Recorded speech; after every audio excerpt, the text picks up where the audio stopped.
Hello everyone, कैसे हैं आप सभी लोग और कैसी चल रही है आप सब लोग की पढ़ाई। तो आज का जो सेशन रहेगा तो उसके अंदर हम जो है डाटा सफिशिएंसी डिस्कस करने वाले हैं and this is for every examinations that may be UPSC prelims, क्योंकि ये जो एग्जाम्स है this types of questions asked in 2020 prelims UPSC prelims, so that I thought let's discuss some data sufficiency which is helpful for all competitive examinations like SSC, bank exams, UPSC and others examinations. तो data sufficiency जो है वो bank exams में भी पूछे जाते हैं, जो कि बहुत ही इंपॉर्टेंट होते हैं, क्योंकि इसके अंदर पूरा आपको कॉन्सेप्ट जो अगर आपके समझ में आ गया ना तो पूरा क्वेश्चन आपको सॉल्व करने की ज़रूरत नहीं है। डाटा सफिशिएंसी, अब कुछ डाटा सफिशिएंसी होते हैं जो कि स्पीड, टाइम एंड डिस्टेंस से रिलेटेड होते हैं, जो कि हमारे जो अरिथमेटिक का सेशन होता है ना उससे रिलेटेड होते हैं, लाइक वेजर्स, लाइक डायग्राम से रिलेटेड जो होते हैं, लाइक क्वाड्रिलेटरल, स्क्वायर, उसके जो फॉर्मूलाज वगैरह होते हैं उससे रिलेटेड होते हैं, या फिर स्पीड, टाइम एंड डिस्टेंस से रिलेटेड होते हैं, या फिर पाइप एंड सिस्टर्न से होते हैं, कंपाउंड इंटरेस्ट से होते हैं। अगर इस टाइप से क्वेश्चंस अगर डाटा सफिशिएंसी के आ गए यानी कि अरिथमेटिक से रिलेटेड, तो आपको चाहिए कि आपका जो कॉन्सेप्ट है वो क्लियर होना चाहिए। लेकिन कुछ डाटा सफिशिएंसी के क्वेश्चन ऐसे होते हैं, मतलब कुछ भी आपको अरिथमेटिक अगर नहीं भी आएगा ना तो आप लॉजिकली उस टाइप के क्वेश्चंस को सॉल्व कर पाओगे। तो आज मैं इसी टाइप के क्वेश्चंस आपके लिए लेके आई हूँ। गर्मी तो बहुत है हमारे यहाँ, पता नहीं आपके यहाँ है कि नहीं गर्मी, जल्दी बताना मुझे। बहुत गर्मी हो रही है यहाँ पे, मतलब बिना फैन के 1 मिनट भी रहना बहुत मुश्किल हो रहा है। देख रहे हैं आप मुझे, खाली 1 मिनट हो गया मैं बोलते हुए, लेकिन मुझे कितना पसीना आ रहा है यहाँ पे, तो आप सोच सकते हैं बहुत गर्मी लग रही है। एंड चलो स्टार्ट करते हैं हमारा सेशन। एंड अगर चैनल पे नए आए हो तो सब्सक्राइब जरूर करना और पिछले वीडियोस ज़रूर देख लेना, बहुत ही इंपॉर्टेंट, मतलब बहुत अच्छे हमने वहाँ पे डिस्कस किए हैं आपके साथ में क्वेश्चंस। एंड अगर हाँ, ऑलरेडी मैंने एक वहाँ पे वीडियो बनाया था जिसके अंदर मैंने बोला था कि आपको जो भी पजल्स वगैरह है, रीजनिंग से रिलेटेड, कौन से रिलेटेड, जो भी क्वेश्चंस प्री के एग्जाम्स के अगर आपको नहीं आ रहे हैं तो आप मुझे कमेंट में बता दीजिएगा। तो लेकिन अभी तक तो फिलहाल कोई रिस्पॉन्स नहीं आया, होप भेज दें आप। और थैंक्स फॉर वॉचिंग एंड आप सब लोग का बहुत बहुत धन्यवाद। हमारे जो सब्सक्राइबर हैं बहुत अच्छे से बढ़ रहे हैं अभी फ़िलहाल के लिए, तो आप सबका तहे दिल से मतलब बहुत बहुत धन्यवाद। मतलब आपको लग रहा है ना एक मोटिवेशन सा मेरे चेहरे पे दिखा रहा होगा आपको, हैप्पीनेस क्या है। तो सही बात है, बहुत साल, मतलब 1 साल रिसेंटली 24 अप्रैल को, मुझे याद है अभी भी, 24 अप्रैल जब आएगा तो मुझे ऑलरेडी 1 साल हो जाएंगे। और 1 साल होने के बाद व्यूज़ तो बहुत कम है, लेकिन हाँ हो जाएंगे, क्योंकि हमें खुद पे विश्वास है। तो डेफिनेटली होगा, अगर आपका साथ रहेगा तो डेफिनेटली हम लोग आगे जाएंगे। बस बहुत हो गया, मैं आपको ज़्यादा बोर नहीं करूँगी, तो हम स्टार्ट करते हैं हमारा डाटा सफिशिएंसी। एंड अगर अच्छा लगे तो क्या करना है आपको, याद है ना, like share subscribe. Let's start the session. तो चलिए, एंड थैंक्स अगेन। हमारी फैमिली बहुत अच्छे से मतलब बढ़ रही है, सक्सेस की फैमिली है हमारी। तो चलिए स्टार्ट करते हैं हम लोग। डाटा सफिशिएंसी है ये यूपीएससी के प्रीलिम्स में पूछा गया था, और है अभी यूपीएससी की भी पढ़ाई में। फिलहाल आप बोल सकते हैं कि मैं यूपीएससी की भी पढ़ाई कर रही हूँ, क्योंकि हमारे हैं फ्रेंड्स 1-2 जो आके मुझसे मीट करते हैं और बोलते हैं कि मुझे ये थोड़ा सा बता दीजिए, तो मुझे भी थोड़ा बहुत सीखने को मिल जाता है ऑलरेडी। तो देखिए बहुत ही ईजी लेवल का है, एकदम प्रीलिम्स में पूछा गया तो एकदम ईजी होने वाला है। और जैसे कि आप क्लर्क को या पीओ को जो भी एग्जाम्स को टारगेट कर रहे हैं तो उसमें आता ही है। देखिए यहाँ पे प्रिया इज 4 रैंक्स बिलो सीमा, ठीक है। तो जो भी जैसे भी स्टेटमेंट में जो बोला गया है उसको हम लोग उसके हिसाब से नीचे हम लोग लिख लेंगे, मतलब ड्रॉ कर लेंगे, जैसे पजल्स में हम लोग करते हैं। तो सिंपली हमको वैसे ही करना है।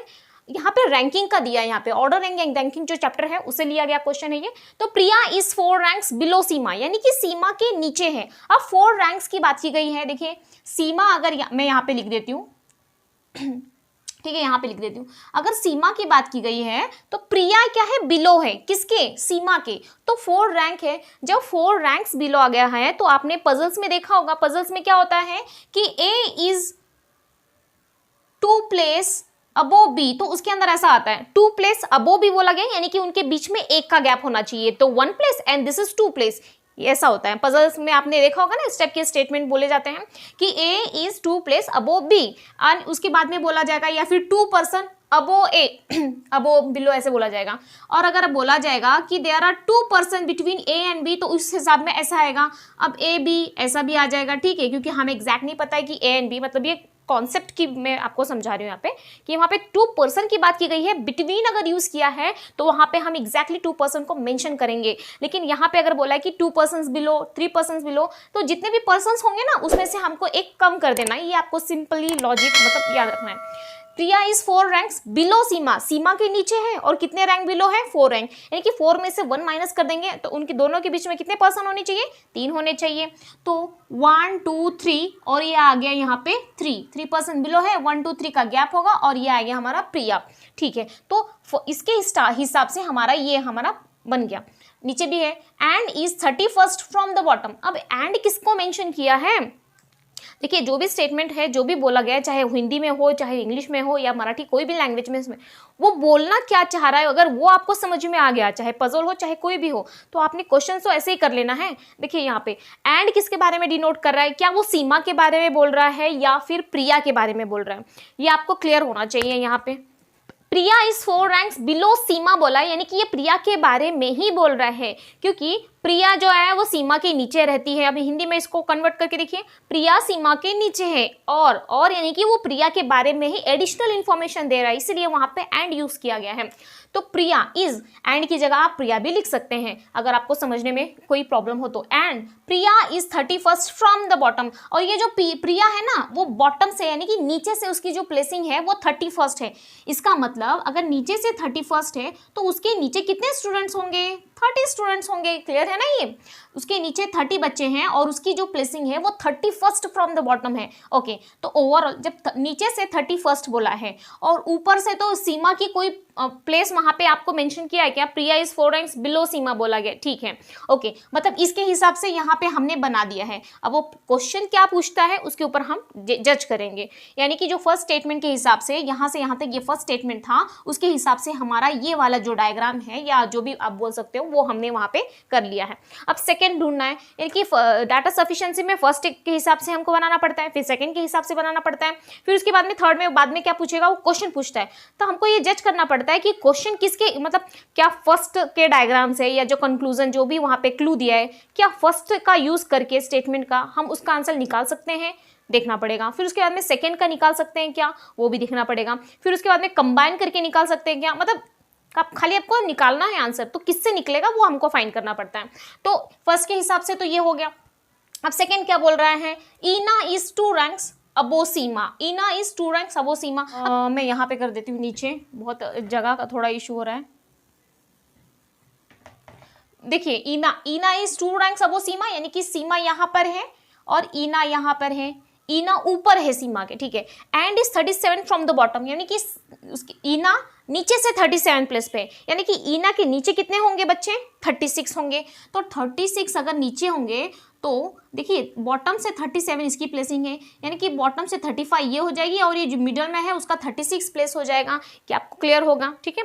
उसके बाद अब क्वेश्चन पे आ जाते हैं हम लोग। चलो इसके हिसाब से हमको इतना मिल गया। अब क्वेश्चन में क्या पूछा है, what is Seema's rank from the top in class of 40 students. अब 40 बच्चों का वहाँ पे मतलब ओवरऑल क्लास में 40 बच्चे हैं, ठीक है। अब उनकी रैंक पूछी गई है कि अगर 40 बच्चे हैं पूरे क्लास में, देखिए ये बॉटम से 37 है, ठीक है ना, ये बॉटम से 37 है तो यहाँ पे 38, यहाँ पे 39, यहाँ पे 40 ऐसा होगा, ठीक है। अब बोला ये what is Seema's rank from the top. अब टॉप से हम इसकी निकाल सकते हैं ना, यहाँ पे जब बॉटम से दिया गया है कोई भी क्वेश्चन में तो हम टॉप से निकाल सकते हैं इजीली। देखिए टॉप से क्या होगा, 1 2 40 है ना ये, तो 1 2 3 4 5 6, यानी कि टॉप से इसका पोजीशन क्या है वो हमें पता चल रहा है। तो इसमें कितना है, 6 पोजीशन पे है सीमा यहाँ पे टॉप में, ठीक है।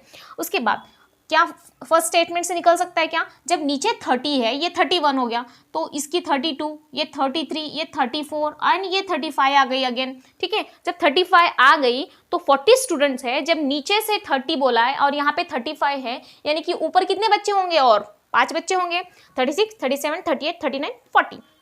जब ऊपर 5 बच्चे होंगे तो ये क्या, मैं क्लियर लिख दूं क्या, 37 38 39 40 ऐसे हो जाएंगे पूरे बच्चे। अब 40 की क्लास है तो सीमा की रैंक क्या आएगी, मिल रहा है हमको, जो भी रैंक आएगी तो वो मिल रहा है। अब शॉर्टकट हम आगे डिस्कस करेंगे, ये हमारा डाटा सफिशिएंसी का पहला या दूसरा लेक्चर है, इसलिए मैं थोड़ा सा स्लो चल रही हूँ, यानी कि क्लियरली आपको अच्छे से समझा रही हूँ इसलिए।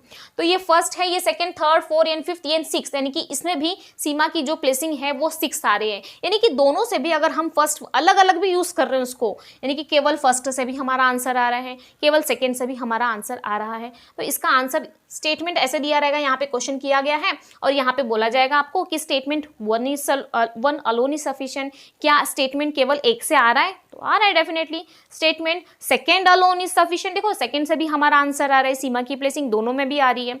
उसके बाद बोला है कि आइदर स्टेटमेंट फर्स्ट और सेकंड अलोन इज सफिशिएंट, इसका मतलब कि आइदर फर्स्ट और सेकंड दोनों भी, यानी कि उससे भी आंसर आ रहा है, इससे भी आंसर आ रहा है, इसलिए हमारा सी इसका आंसर हो जाएगा। आपको अच्छे से समझ में आया होगा।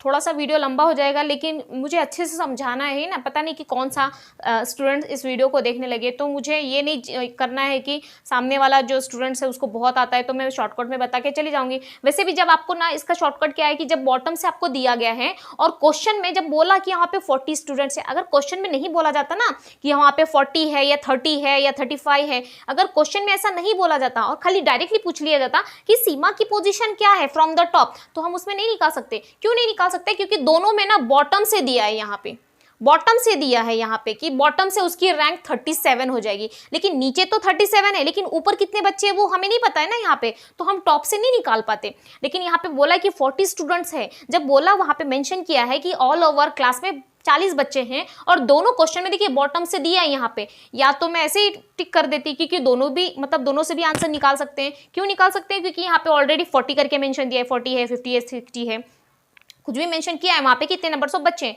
और दोनों में भी बॉटम से दिया है कि बॉटम से इसकी पोजीशन ये है। दूसरा क्लू क्या है? फर्स्ट तो ये है, दूसरा क्लू है कि दोनों में भी बॉटम बॉटम दिया है, तीसरा क्लू ये है कि दोनों में भी सीमा का नाम जिक्र है, यानी कि एक कॉमन पर्सन है, यानी कि दोनों का भी कॉमन पर्सन एक हमको मिल गया है, इसका मतलब कि दोनों से भी हम आंसर निकाल सकते हैं। तो इस टाइप के क्लू के मैं बता के आपको मतलब आंसर हम तुरंत कर सकते हैं, मतलब इमीडिएटली, लेकिन क्या है एक्सप्लेन करना पड़ता है सामने वाला कैंडिडेट्स कैसा है। तो आप प्लीज़ ऐसे मत बोलिए कि बहुत ज़्यादा लंबा वीडियो हो गया है, ठीक है। तो दूसरा क्वेश्चन देते हैं हम लोग, क्या है दूसरा? Statement each of A and D is heavier than each of, देखिए क्वेश्चन को समझना अच्छा है, ज़रूरी है। अब इसमें बोला each of A and D is heavier than each of B, E and F. अब देखो इसको समझना इंपॉर्टेंट है। क्या बोला है कि each of A and D, यानी कि प्रत्येक ए और डी दोनों में, यानी कि दोनों की बात की गई है, दोनों में क्या है? Each of D E F से क्या है? हैवियर है, यानी कि दोनों भी भारी हैं। ये जो दोनों है ना इन तीनों से भारी हैं, ठीक है। जब भारी है तो हम लोग उसको डिनोट करेंगे ऊपर की तरफ, बी ई एफ से भारी है वो, यानी कि ए डी जो है ऊपर है बी ई एफ से, ठीक है। But none of them is heaviest, यानी कि सबसे भारी कोई नहीं है, यानी कि इन पांचों से देखिए इनसे ये हल्के, ये भारी है, ए डी क्या है? इन तीनों से भी भारी है, यानी कि ऊपर आ गया। इन दोनों से भी भारी कोई है, लेकिन कौन है हमें नहीं पता है, तो हमको वो फाइंड करना है यहाँ पे कौन है। ये फर्स्ट स्टेटमेंट से हमको ये मिला यहाँ पे, ठीक है, बस इतना ही दिया है। उसके बाद सेकेंड स्टेटमेंट क्या है? ए इज हैवियर देन डी, ठीक है। ए जो है हैवियर है किससे? डी से, यानी कि ऊपर है। हैवियर इन द सेंस हम ऊपर की तरफ डिनोट करेंगे क्योंकि वो हैवी है, यानी कि मोटा है, बड़ा है, तो ऊपर करेंगे। ए इज हैवियर देन डी, यानी कि डी से वो हैवियर है, इसलिए मैंने ए को ऊपर रख दिया। बट इज लाइटर देन सी, यानी कि किसके बारे में बोल रहा है वो? क्या डी के बारे में बोल रहा है या ए के बारे में बोल रहा है? बस इसी में ज्यादातर कंफ्यूजन होता है। तो वो ए के बारे में बोल रहा है कि ए के बारे में ही एडिशनल इंफॉर्मेशन दे रहा है वो कि ए जो है वो डी से हैवियर है, बट जो सी से क्या है? लाइटर है, यानी कि सी से हल्का है वो। तो सी से हल्का यानी कि सी मोटा हो गया, ठीक है, सी ज्यादा हो गया हैवी, इसलिए हमने सी को ऊपर की तरफ रखा है। अब क्वेश्चन पूछा गया है who is the heaviest among A B C D and E, A B C D E से कौन सा जो पर्सन है वो हैवीएस्ट है। अब देखिए ए बी सी डी ई है यहाँ पे तो ए बी सी तो है नहीं, ई डी एफ भी होगा शायद यहाँ पे, हाँ, डी एंड एफ, इनमें से कौन सा हैवियर है यहाँ पे? तो A B C D E F में से कौन, who is the heaviest among A B C D E F? इसका मतलब कि इन 6 लोगों में से जब ये 5 लोग तो नीचे हैं तो बचा कौन सा बंदा? सी बचा ना, जो हैवियर हो जाएगा। अब ये लॉजिकली बात है, जब बोल रहा है ऑलरेडी कि ए डी जो है वो हैवियर है बी ई एफ से, लेकिन हैवीएस्ट नहीं है, इसका मतलब बचा कौन? सी बचा, जो कि हैवियर आएगा। इसका मतलब कि फर्स्ट से हमारा आंसर, ये फर्स्ट यहाँ है ना, तो फर्स्ट से हमारा आंसर निकल रहा है। अब सेकेंड स्टेटमेंट क्या है कि A is heavier than D but is lighter than C. A जो है हैवियर है किससे? डी से हैवियर है, बट लाइटर देन सी है, लेकिन इसमें हैवीएस्ट कौन है ये हमें नहीं पता है। अगर खाली स्टेटमेंट सेकेंड की बात की जाए, क्या बोला है कि ए जो है हैवियर देन डी है, ए जो है हैवियर देन डी है बट इज लाइटर देन सी, लेकिन वो सी से ए के बारे में बोला है। What about the B E F, वो नहीं मेंशन किया है, ठीक है ना। और ये भी नहीं बोला कि वो लाइटेस्ट पर्सन है। डिग्री भी अगर मेंशन की जाती है तो भी हम बोल सकते हैं कि वहाँ पे डिग्री भी वहाँ पे, लेकिन यहाँ पे डिग्री भी अगर मेंशन करोगे तो भी हम एग्जैक्ट इन्फॉर्मेशन नहीं निकाल पाएंगे कि कौन सा बंदा वहाँ पे हैवीएस्ट है। यहाँ पे बोला कि who is the heaviest among A B C D and E F, इसका मतलब कि हैवीएस्ट यहाँ से नहीं निकलेगा, लेकिन यहाँ पे हैवीएस्ट निकल रहा है। इसका मतलब कि हमारा statement 1 is alone is sufficient. तो मैंने यहाँ पे जैसे लिखे हैं स्टेटमेंट वहाँ पे नहीं लिखे हैं, बोर्ड पूरा ऑलरेडी भर गया है, जगह नहीं है, तो इसके हिसाब से कौन सा आएगा, 1 alone is sufficient. Alone, 1 alone is sufficient, ऐसा इसका आंसर आया। आई होप मैंने बहुत अच्छे से आपको समझा दिया होगा। तो प्लीज़ अगर चैनल पे नए आए हो तो सब्सक्राइब किए बिना मत जाना, और ज़्यादा मोटिवेशन मिलता है मुझे अगर आप देखते रहेंगे वीडियो को। सो थैंक्स फॉर वॉचिंग, मिलते हैं अगले वीडियो में एक नए क्वेश्चंस के साथ में। Till then take care, bye bye, God bless you all.